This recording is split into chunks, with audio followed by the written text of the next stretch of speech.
Bathroom అన్నమాట. Bathroom door అనేది తగలకుండా డైవర్టర్ వేయడం జరిగింది. అక్కడి నుంచి మనకి ఆ గీత గీసిన వరకు ఫ్లోర్ టైల్స్ వస్తాయి. అక్కడి నుంచి వచ్చేసేసి స్పౌట్కి ఒక 32 అంగుళాలు పెట్టినాను. డైవర్టర్ వచ్చేసి హైట్ వచ్చేసేసి 44 పెట్టినాను. ఎడం చేపు హాట్ వాటర్ రావాలి, రైట్ సైడ్ కూల్ వాటర్ రావాలి.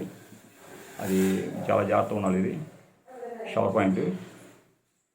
గ్లేజర్ అనేది మనకి వాటర్ అనేది అవుట్ సైడ్ నుంచి ఇలా వచ్చి గేదర్లో గుండా అంగులు పైపు తెచ్చే కదా మెయిన్. ఇలా వచ్చి కూల్ వాటర్ అనేది దీనికి వెళ్తుంది. మనం గమనించవచ్చు కూల్ వాటర్ మళ్ళీ కిందకి ఇలా దిగి అక్కడ మన హెల్త్ ఫెసిలిటీకి ఇక్కడ ఈడబ్ల్యూసి కమోడ్ కనుక ఆ పైపు వచ్చేసి ఎడబడి పైపు, బాత్రూమ్ పైపు మన గోడ నుంచి 11.5 సెంటర్ టైల్స్ వేసేసరికి 11 వచ్చింది ఖచ్చితంగా. ఇక్కడ పాయింట్ ఏంటంటే పిఎన్ రాసే కదా, పాయింట్ ఏంటంటే మన సింగిల్ పీస్ కమోడ్లోకి వాటర్ వెళ్తానికి. ఇగో మళ్ళీ ఇక్కడ ఒక ట్యాప్ పాయింట్ లేపాను. మేబీ ఇంకోసరం ఇద్దని చెప్పి ఎక్స్ట్రా ఒక ట్యాప్ పెట్టాను. ఇక్కడ వచ్చేసేసి బాత్రూమ్ ఇక్కడ వాష్ బేసిన్ ఉంటుంది. వాష్ బేసిన్కి ఒక పాయింట్, బాత్రూమ్ బయట పైపు అవుట్డోర్.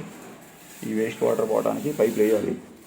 తీసాము అంటే అక్కడ పైప్ ఆల్రెడీ ఉంది. అక్కడ ఆ పైపు కాంచి పోతే వేయాలి.